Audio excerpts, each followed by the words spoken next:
Tired of feeling like you're spinning all the plates in your design business and at any moment they could all come crashing down? Are you feeling like you're so close to breaking through to the next level, but those consistent projects still aren't flowing your way? Are you ready to finally take your business from a hobby to 100K and beyond? Then welcome to the Six Figure Designer Podcast. I'm talking all the techniques you need in your design business to start paying yourself, get great clients, and finally break through that 5-figure ceiling.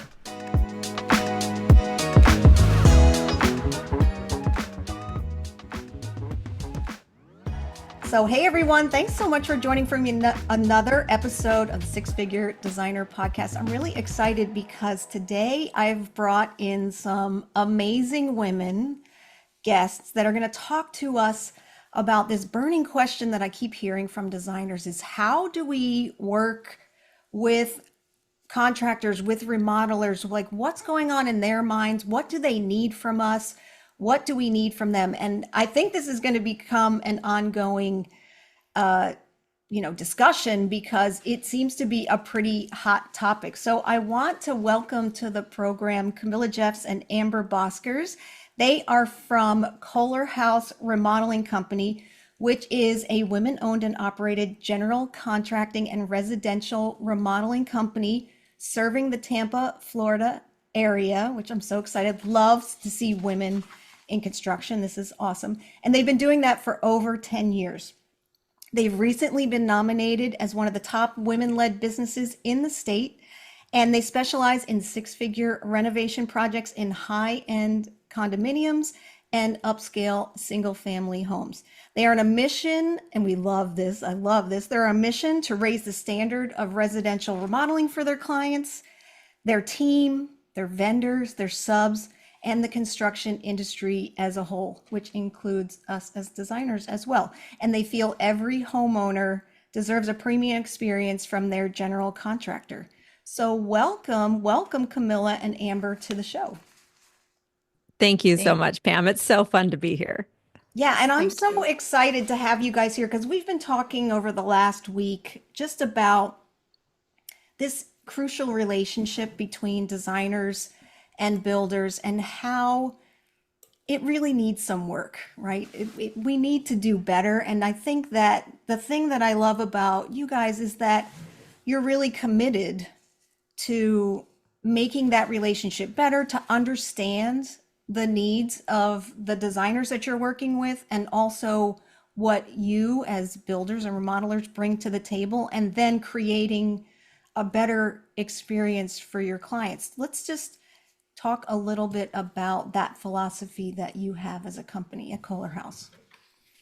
Yeah, one of the things, and Amber and I in the beginning, we were talking about the client experience and what do we really want the clients to experience and who are we helping, right? So a lot of our clients are not the ones that want to DIY, right? That, we have some fantastic DIYers out there that love to do their own thing. Our clients are ones who need some help, right? Like me, I have no design eye whatsoever. I cannot look at a room or space and have a vision for what it's supposed to look like. I could look at somebody's pictures and be like, yeah, I like that. I don't like that.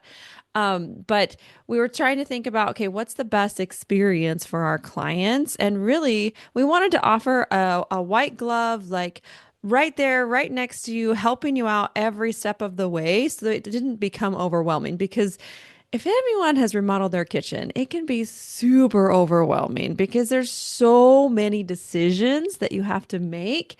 And we wanted to be a partner in that with the client. And so we early on, we identified we really want to have designers as part of this whole ecosystem, right? As an extra partner, as an extra person to be able to help the clients get the vision that they want or get the beautiful space that they want. Yes, and I think that we as designers want to work with builders and remodelers that see that as a value add to their business and also feel that it elevates their business because of course as designers I don't know if you've noticed this about us, we're like helpers. We want to help, we want to add to the process, we want to elevate the experience. We just don't want to be there because someone feels that they need us to just pick one item. And to your point, as you know, It sounds like it's just a kitchen, but we think there's like 10,000 decisions in there, right?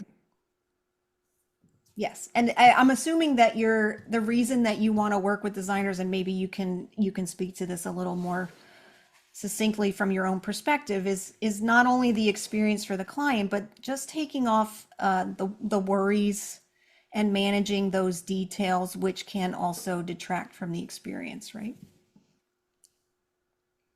Yes, absolutely. It's all about the client experience for us. And sometimes clients will have this great idea, but then when it comes to making the actual decisions, that's a commitment. And so it's hard for them to do. And it's really important that we have someone like designers to be able to guide them through the whole process because one decision ends up affecting another decision, and then it's a snowball effect. And you really want to be sure as to what this whole project and what the vision is. And the designer has the great position to be able to help give that guidance and the sophistication and the expertise to help the clients be sure of the decisions that they made. And then we come in and implement it. So, of course, there's going to be some things that come in across, like during the process, where you uncover things and, oh, okay, we need to pivot a little bit. This material isn't going to work now for this situation. And then the designer can help the clients make those decisions so that we can continue on. Time is of the essence. And one of the things that we want to do for us is to elevate the experience by being more efficient with our time and to expedite the whole process of starting construction and completing construction. And those decisions will completely delay a project. And so we need people like to be sure of what they want to do. And that's where the designer comes in to guide them along so that we can continue to do the job that we need to do.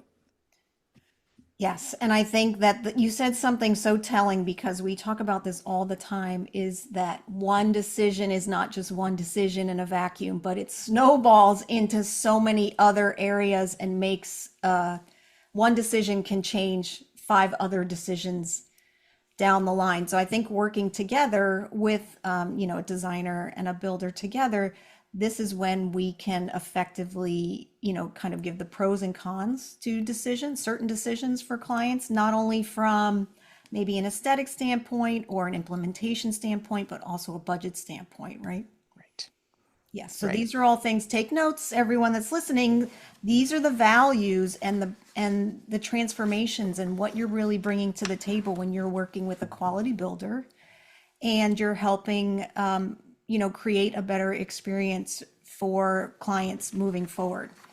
So one of the things that we just touched on is really like why strong relationships between designers and remodelers are such an incredible powerhouse decision for clients is coordinating all those details and making all those decisions. Is there anything in addition to that you both feel is a great reason for remodelers and builders to team up together? Well, I think that it just provides just a more cohesive, seamless experience for a client. And, as long as designers and remodelers and contractors work together in sync with each other, it's a beautiful experience. We've had some really beautiful projects that have just gone very, very smooth. But there's a lot of communication, and I'm sure we're going to talk about this, like Oh like yeah. best ways to communicate, Yeah. because communication is key in these projects. Because in any remodeling project, there are 1,000 moving pieces. It is a complex, complex project, and so you have to be on top of all the details.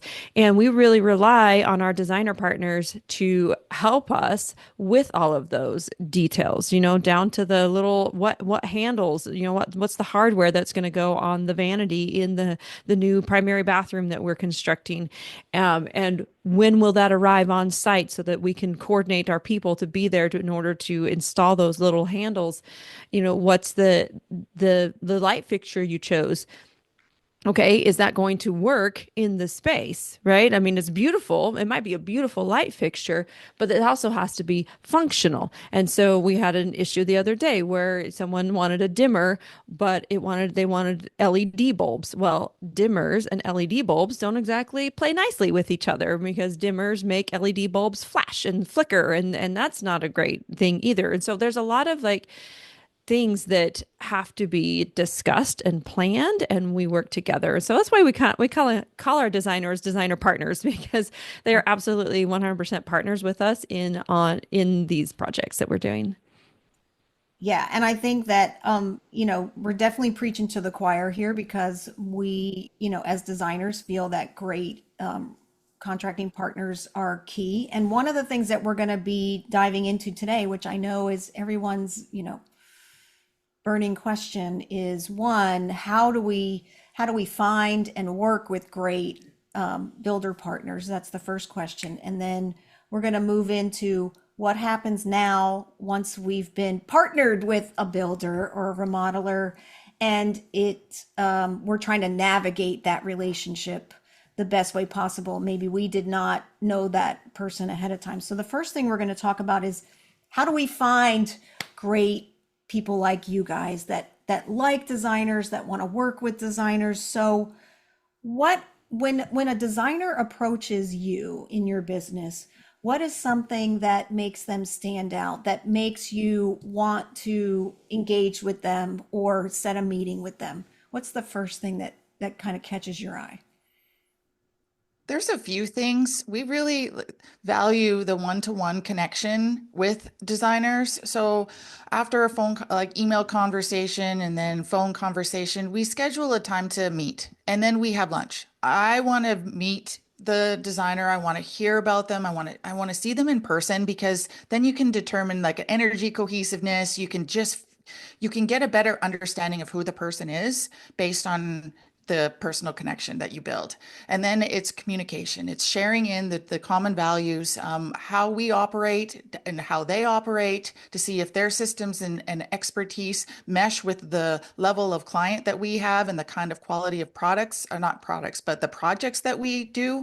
Yep. Sometimes designers may not be at the level yet. So we want to be able to have the right partnerships. And then after through all the communication, right, just to go back a little bit, referrals are really important to us. And so we are sure to plug ourselves into a lot of different communities. So we hear about people through those networking opportunities. Yep. And if somebody's like, hey, you really should meet this designer, okay, we are going to meet this designer Yep. because we value this. The reputation is everything in this industry. And when good people do quality, high level work, we would be honored to partner with them. But again, comes down to the personal relationship to see if each of us can be compatible. And then we give the opportunity to work with them. We see the level of that project, and then we just continue to add more work. The first couple projects, this is when we start getting the good feels about each other to see how we work in this business arrangement, our Mhm. communication level, the expectations that we have as contractors, and then the decision-making process, like everything we understand that it takes some time to get familiar with everybody, Yep. but it's that we want to start right away. As soon as we see somebody, a great designer, let's get going. And like, how soon can we incorporate you into our system? Or do you have a client ready right now that needs a contractor? Because let's move. Time is of the essence. Yes, of course. You guys always want us to start yesterday. That is one of the things that we kind of all chuckle at because if we come in after you've already been dealing with the client, maybe you've done some pre-work already, then it's almost like the designer needs to come and hit the ground running, which I mean is great in some respects, but it's a little frustrating too because sometimes we feel like things have already begun and we haven't had a chance to be a part of that process. So Right. that's just an interesting perspective. Now, one of the things I wanted to ask though is when someone's reaching out to you for the first time, and maybe you don't know them, maybe you haven't heard from them, they've literally just emailed you from your contact page on your website. So let me just ask as a matter of course, do you respond to everyone? Where do you go or what do you do to to vet somebody that's reached out to you and said, I think I would like to work with you guys? Because these are things designers want to know. because then they're going to become more prepared as they reach out to people in their own area. I think a few things that we've done. So if they reach out to us, absolutely, we are calling them back. We are definitely going to call them back, have a discussion with them because we know that the designer contractor relationship is critical, right? We can bring you business and you can bring us business. And so it's definitely a match that we want to make sure that we are exploring all of those designer referrals and speaking with the designers. And then, how do we vet them? Well, like Amber said, we do like to meet them in person. But I will take time to go and like look at if they have a website with a portfolio. That's super helpful for us to see Mhm. kind of your work and to see what you've done in the past, so that we know if we're a match, right? Because our company is a more high end. We do $100,000 contracts. We're not doing small. We don't go buy a Home Depot cabinets and put those into homes, right? We're dealing with like semi-custom. We're dealing with a clientele who wants a little bit nicer design and nicer materials, etc. So we need to know that you're familiar with those types of materials and that you know how to source them and you know where to go to get them and also, I think what's valuable to us too is one of the things that I want to understand is, are you a pretty designer, or are you a functional designer, or are you both, right? Do you have experience in both? Because, in the contracting world, there's some designers that we've worked with in the past who really have a really good eye for color schemes, Right. right? But then that has to translate into functionality as well. And so, for example, the client says, "Well, I want a toilet that is that is suspended, a suspended toilet, because it's going to be easier to clean and all that." And so, okay, well, designer, do you know how to go and source a toilet like that, and the kind that will function and work in the space, and like whose job is that? And those are all where we get into those communication I was issues, going to right? So say whose this is, job is that to do yeah, the functional design versus the pretty design? But it's super helpful if you have both for us, because we can help definitely with functional design as well. But if we can find a designer that knows both of those things, we feel like we've hit the jackpot, because then they can just run the whole pre-construction process, and then we can just come in, execute their design, use their plans, and just put it in there. yeah, and I think you bring up something that I know is a big question that comes up a lot is designers are out there. If you're working with a remodeler and they've asked you to do something like this and you're somewhat familiar, not 100% familiar, don't be afraid to communicate. This is my perspective, and I see you guys nodding your head, so I'm assuming that you're yes, please. Don't be afraid to communicate and say, listen, I've done some research, I've done some work, I've looked into this. This is what I'm thinking we need. This is what I think would be a good selection. Do you guys have any feedback on this? I think we're so afraid as designers to look like we don't know something because we are we love to control everything. We like to look very put together. A lot of us are just freaking out on the inside most of the time. So we're always afraid to have this open conversations. And this is where real relationships, kind of blossom, in my opinion, is if we say, listen, I've done this work, but I have some questions on how this is going to be executed, or what's the best way to approach this. Having those conversations with your contractor is actually, I would guess, welcomed. Can you guys speak to that, what I'm just saying right there? How do you feel about that? Oh, 100%, 100%, right? We need to have these open conversations and communications, and I get it, right? Like, you don't want to look incompetent. You don't want to look like you don't know what you're doing, or things like that. Like, I have the same complex that, I have this desperate need, and probably back from my childhood, right? I have this desperate All need to trauma, be all seen childhood trauma. as Yeah. intelligent, right? Or as competent, as good, good at what I'm doing, and things. And I learned from from a friend of mine who so we both entered the real estate industry, and we were buying apartment complexes. She was able to leapfrog me by bounds because she didn't care that she had to ask a bajillion questions. And Yeah. she just came in, asked all the questions, and then she like totally leapfrogged me. And meanwhile, I'm here like, oh, I don't want to ask that question because I'll look stupid. All got to get over that, issue because it's absolutely you know, curiosity, I think, is a really cool character trait that we all need to adopt is curiosity. And we can learn from each other for sure. Like I learn all the time from the designer partners that we work with, and I hope they're learning from us too. Yes, and I love that because this is so important to know that, you know, builders are people too, guys. So we all are trying to figure stuff out. And there's times, I've been doing this 30 years. And to your point about a suspended toilet, I don't think I've ever spec'd a suspended toilet in my 30-year career. So I would have to do that research and I would have to ask a little bit of a few questions. So I want the listeners to realize that we're not going to know everything, but we probably know a lot more than we think we know. If we just kind of dive in, roll up the sleeves, and think of our builders as partners in what we're doing and ask intelligent, pointed questions instead of Mhm. just like, I don't know. Of course, we want to be putting a little time and effort and a little research on our own, saying, I think this is how we could fix this or handle this or deal with this. What do you guys think? So I think this is such a big nugget from this discussion. So I appreciate you, you know. So can I say one more thing about the vetting process? Mhm. So one more thing that I'm very interested in because I'm the operations brain. I'm the one I like love efficiency and processes. And so Yep.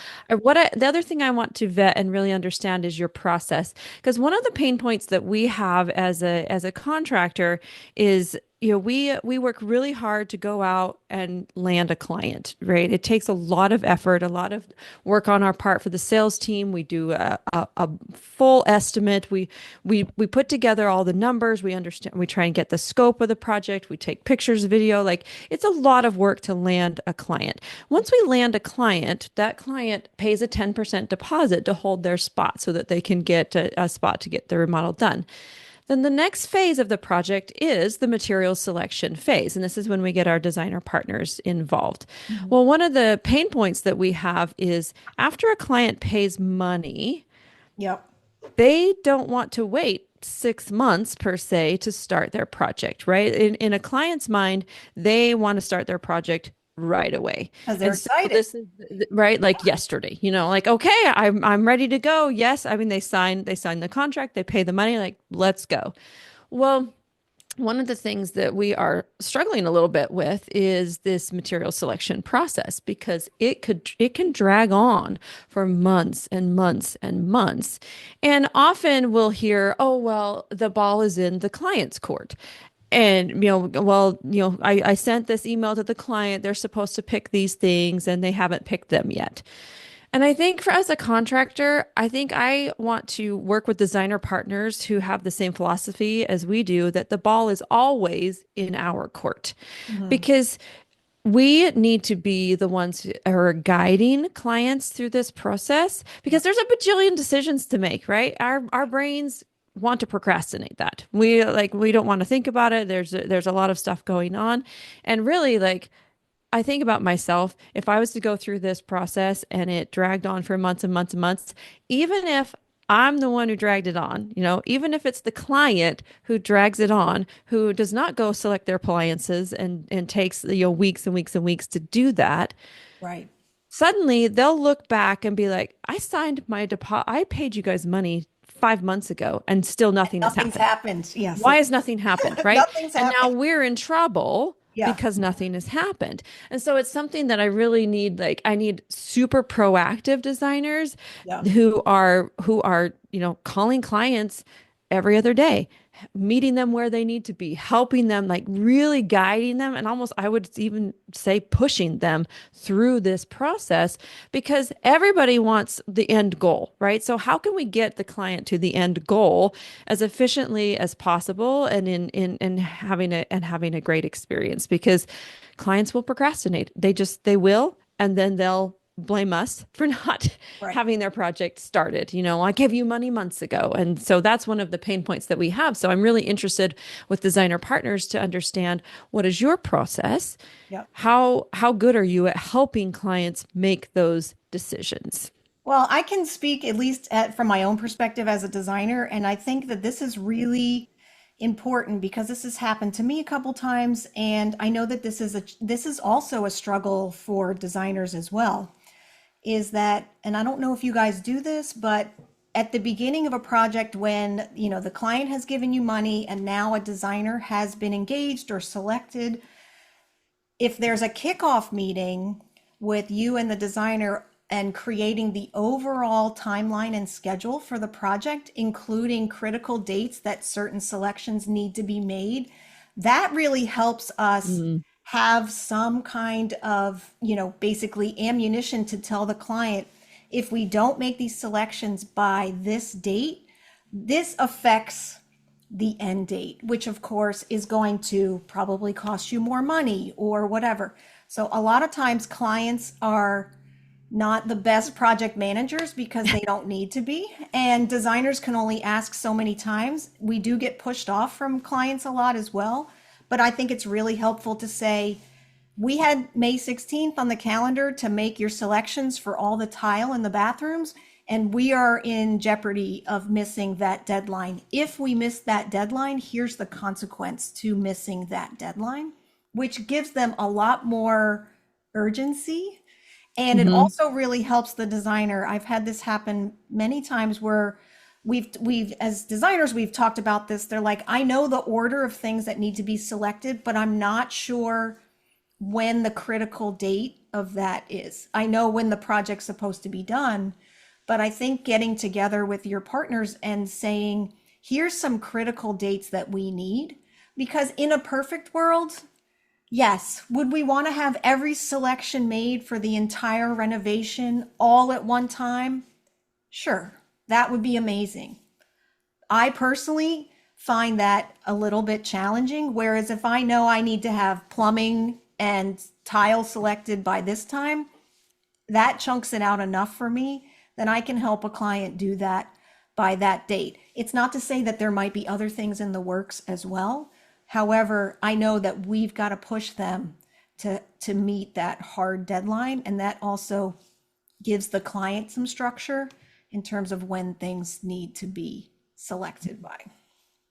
So I think that's a great question. I think it's interesting. That's a challenge on both sides. Like, we want to know when you need this information, and you want the information as soon as possible.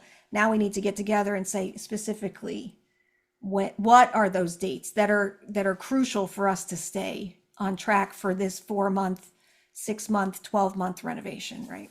Mhm. Right, Yeah. exactly. And we operate a little differently in the sense that we like to have all or the majority of our materials on site before we schedule a demo.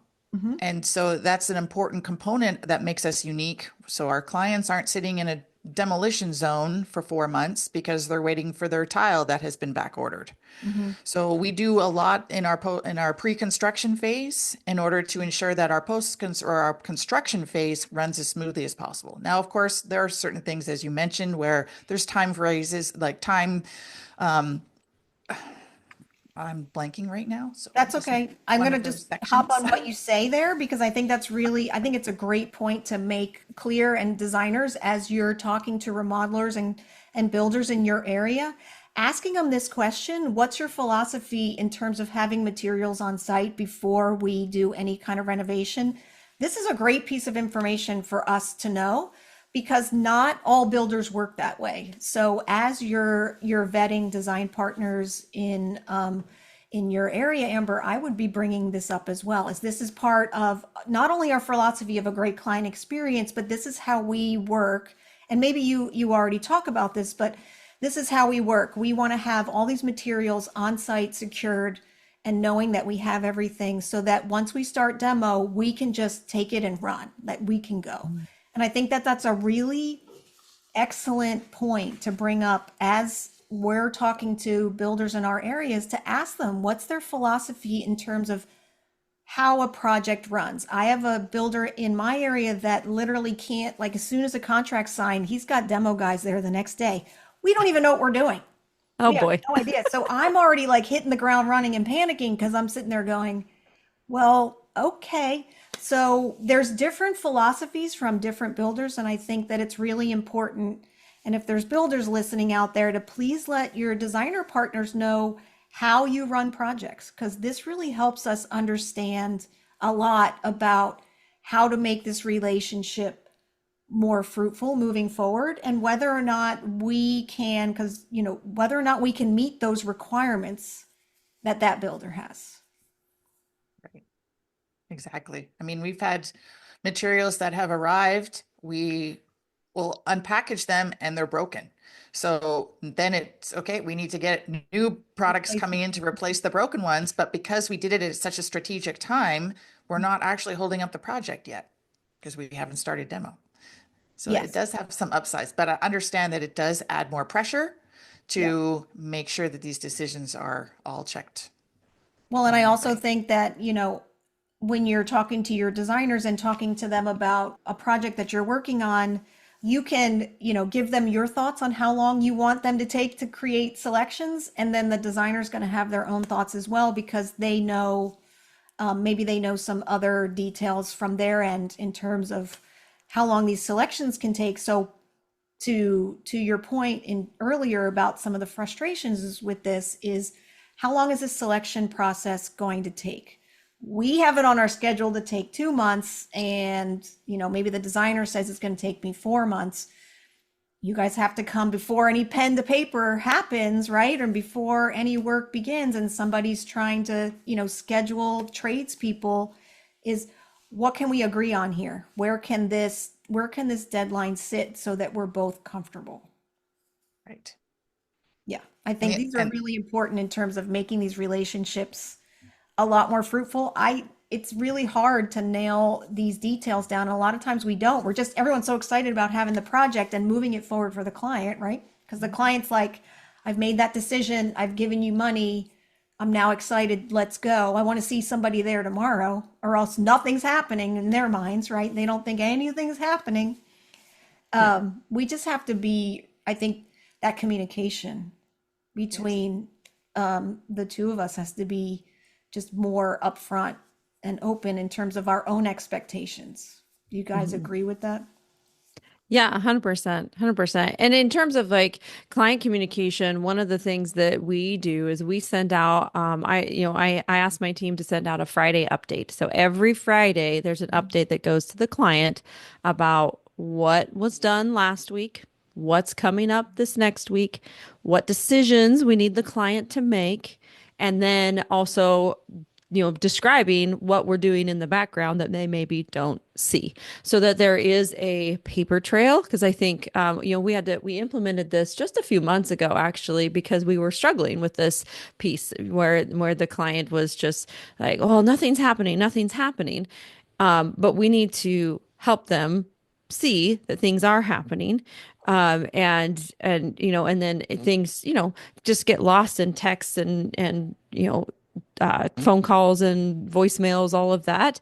But if we can gather all of that information from the week, throw it in an email so we have a trail, so everybody is on the same page.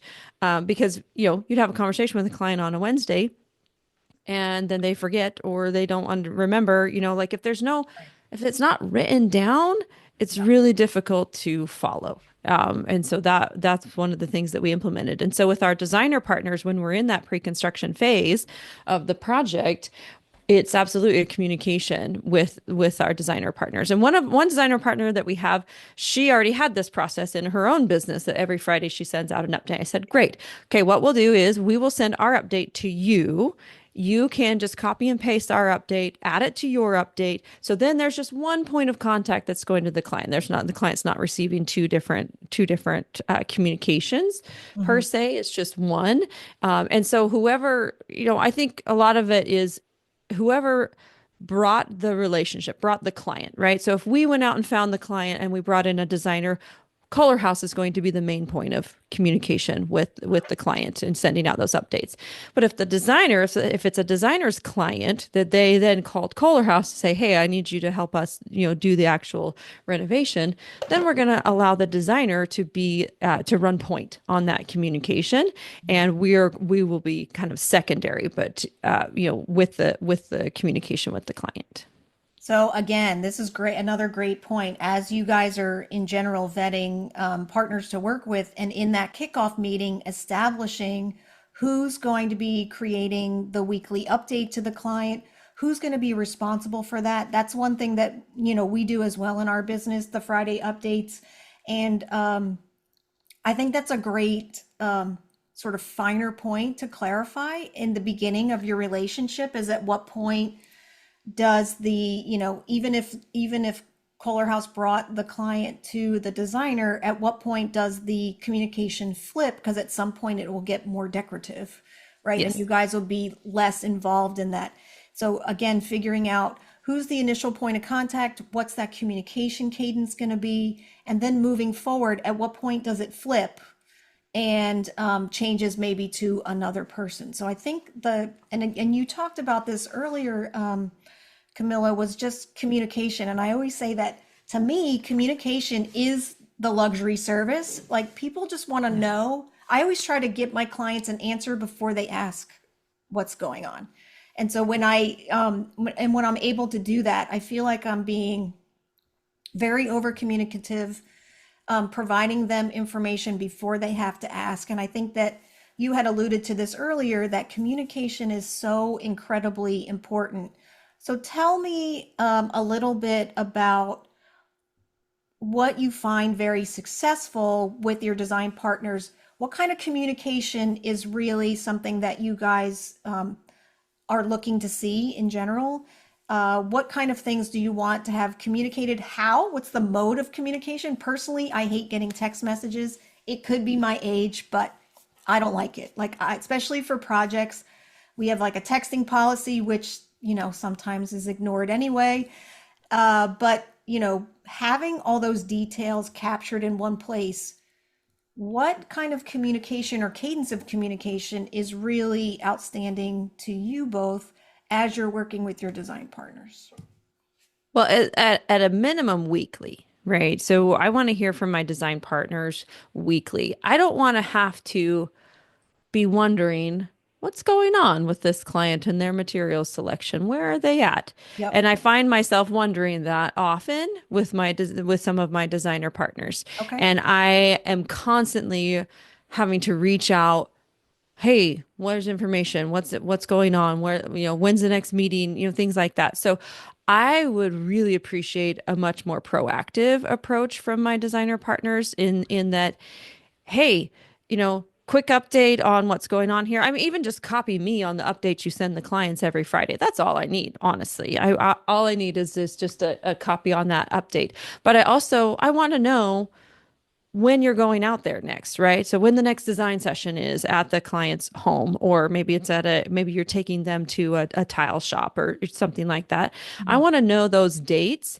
I want a heads up of when those dates are. And then I would love a recap of what happened, right? Did the client make their selections? Just so I know where we are in the process. And so I know that the client is being taken care of. Because that's one of the things that I'm most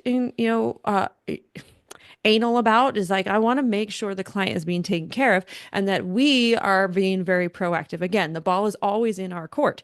We need to make sure that we are being proactive and helping guide the client through this process so they can get the beautiful kitchen that they've been wanting, that they're ready for. Yep. And so also, because that material selection process really holds up us being able to schedule demo and then schedule, like put together the whole schedule and have all of that going. So I would really appreciate just more proactive communication. Like if you work with one of my clients that day and you met with them that day, shoot me a quick email. Says, hey, just met with the client. This is what we discussed. Yep. So super simple. I don't know anything very formal. Just copy me on your Friday updates and then shoot me a quick email during the week when you met with that client and to let me know the progress. That in my mind would be huge. That would be huge because then I'm not begging for information constantly. I love that. And I also think that a lot of times people only want to give information when maybe a selection's been finalized or something like that. So interior designers that you're listening out here, to Camilla's point, like if you have a meeting set up, if you're going somewhere, if you're still in process with a selection or several selections, just let them know. Again, it's just like the client perspective, which is like nothing's happening. When things are actually happening, I think just being aware that that things are in process. And I also think that if the client were to call you guys directly and say, talk about something that's going on and you had no idea that this was happening, it reflects badly on you. So we want to keep our partners in the loop on what we're doing so that it feels like a seamless and cohesive, project team Yeah. forward. Because often they will reach out to me Yes. as the owner, right, of Kohlerhaus and be like, Yeah. hey, my project has been delayed 4 months. Why?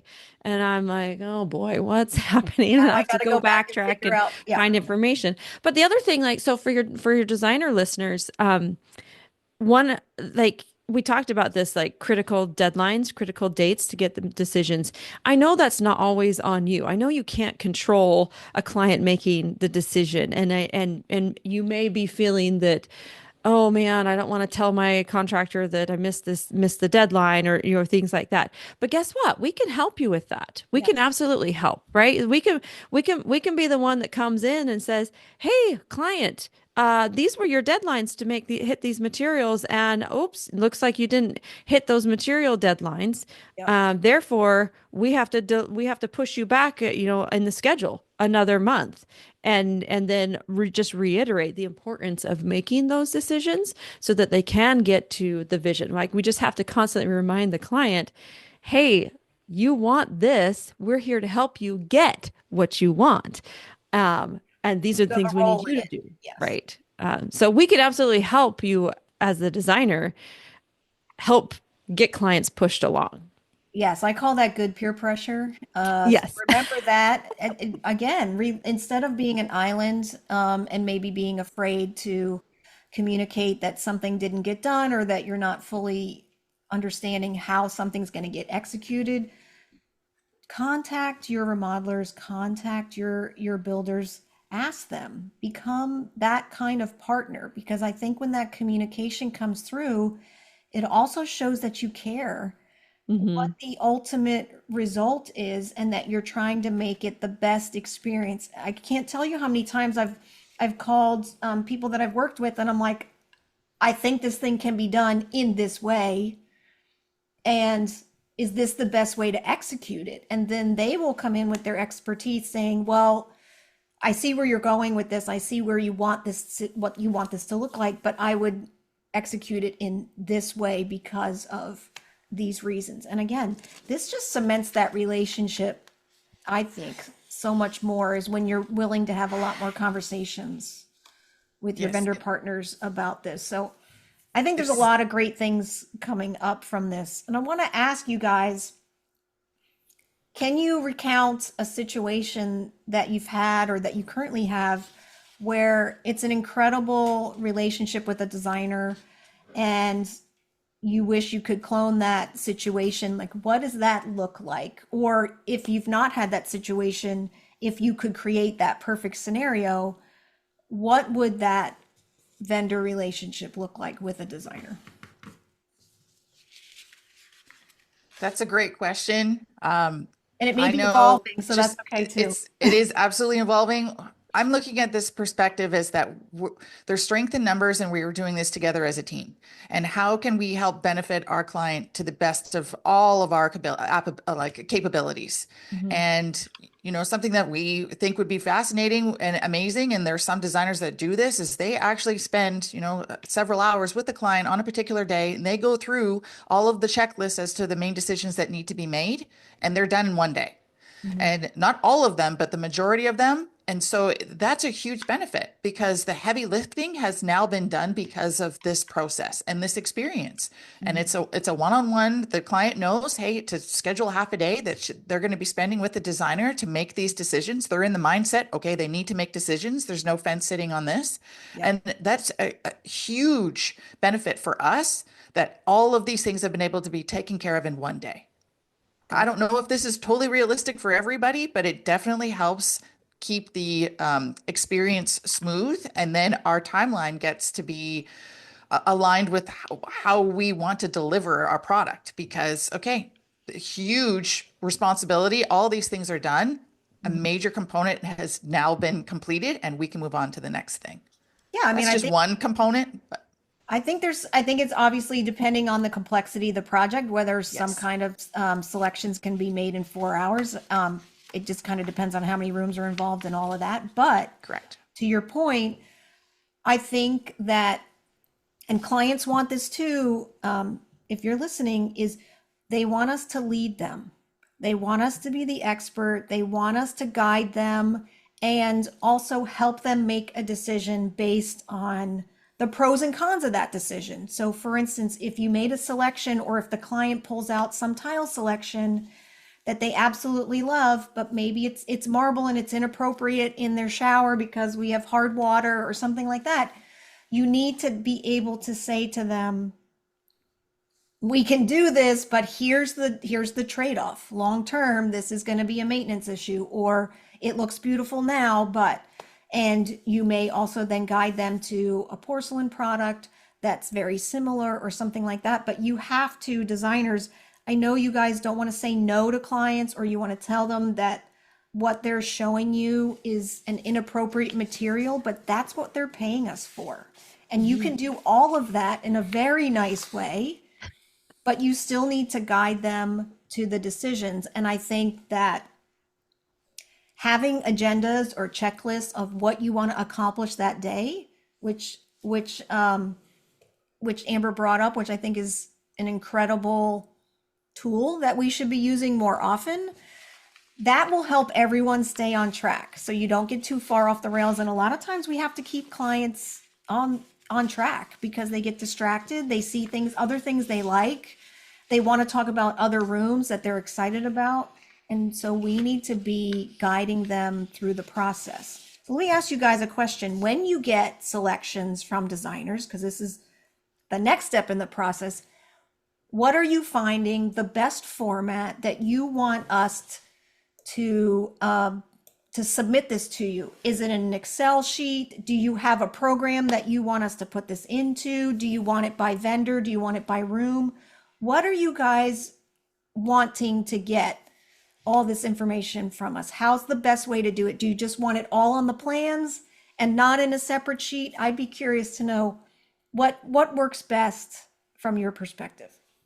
So in terms of all the materials that need to be ordered, because the Kohlerhaus is ordering all of those materials, the best thing that we have experienced is an Excel spreadsheet with the links to the exact product Okay. that you want us to purchase, right?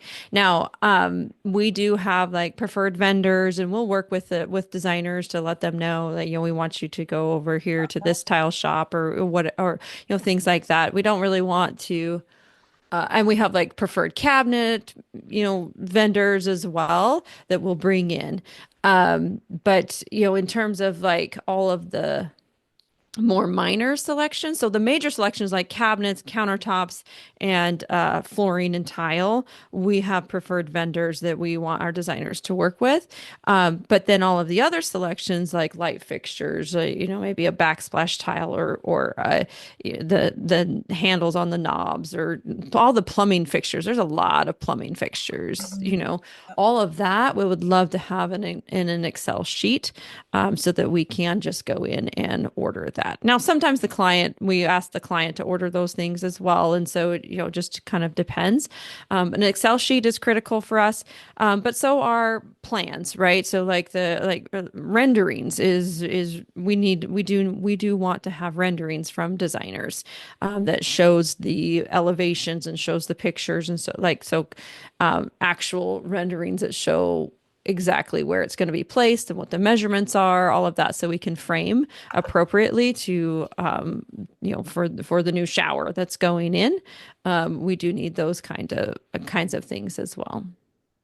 Yes, and great. So I like that with the links. If you were working with a plumbing showroom per se, instead of giving links to each of those items, just receiving the quote or estimate directly from the Correct. Yeah. showroom would also be appropriate. Yep. That would be great too. Hmm.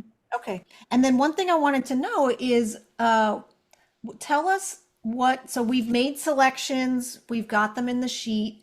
What is your process, or how do you like to receive basically sign-offs from the client? Like, what is that? Is it just really the design, that the designer has said the client has signed off on it?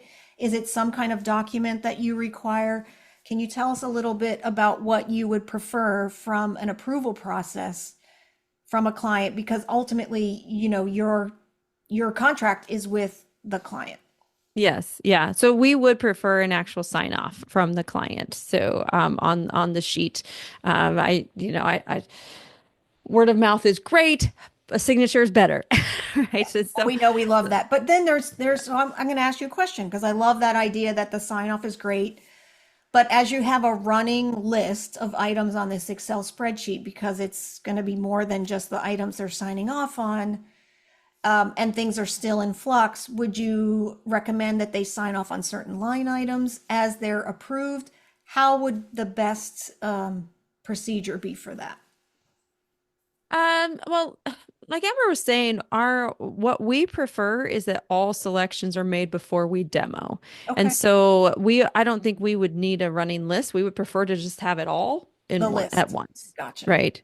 Now, rather than have, half of it and then we start the project and then there's more that's coming. We really do want all of the materials selected up front so that we know exactly what's going in. It just makes the construction process so much smoother, and the experience for the client a lot smoother too, we're not waiting on things, because we check ETAs on materials, like how long is the cabinets going to take before they can be delivered on site, and then we schedule around when those will be delivered. And so really, I just need one big sheet that's signed off on from the client. Okay. And I know we're coming up on an hour because this has gone super fast, but I have a couple other questions for you guys if you're open to answering some of them as we move forward. Are you good? Are you good, Amber? I've got 10 minutes. Okay. All right. I have one Sorry. other, then I'm going to ask one final question, and then I'm going to let you guys talk about something that's going on. So one question, and even if we can't answer that in the time allotted, I want you guys to think about this, is in terms of budgets, as you're creating budgets for clients and they've now signed off on this renovation project or this project in general, when you're communicating those budgets to your design partners as they're making selections, how are you presenting that? Is that material costs, material and labor costs? Because I know there has been confusion in the past with designers that I've worked with, where they thought they had a certain dollar amount to work with and come to find out that that's a material and labor's cost. So I guess one of the things is that we need clarification from our builders as we're working with them is, where does this number sit, right? Yeah. Well, to our designer listener, I make sure you clarify that with any contractor you're working with. Yes. For us, we give them material only costs. So we separate our estimates into two chunks. So the first chunk is the construction costs. Those are considered the fixed costs. That's exactly what, those costs don't change. That's all the labor is in those construction costs. The second section of the estimate is the materials or the variable costs. And so we do spec out out. We do our best to like gauge where the client is, and are they low end, are they mid range, are they high end, are they super high end, what products they want. And then we estimate based on those. But often that changes, because we don't want to limit the client to a specific thing. If they fall in love with something else, then great, let's get what you love, right? This is a really big project. You're spending a lot of money. Might as well get what you love Right. rather than, try to squeak it into a budget. And so for us, we always give our designer partners the actual material cost. Like this is the cost of materials. Now, if client wants to go above that, we are totally fine. But you do need to communicate that with the client that, hey, what you're looking at is out of budget. Are you okay with going over budget, a couple $1,000s, $500, whatever it's going to be? Mhm. Gotcha. Well, I could go on and ask you guys a million questions, but I think that this is just brought to light even more how these honest discussions really help us work together so much better. And hearing from your perspective, what you guys are looking for from designers, I think is going to help them be more prepared when they reach out to you. So I thank you so much for your honesty and your expertise in that area. And Amber, why don't you tell the audience a little bit about the program you have going in your town right now, the meetup that you have going on, just so that we can make sure that people know about it. We highly value the communication and the connection that we have with designers. Designers are they're a paramount part of our process with our clients.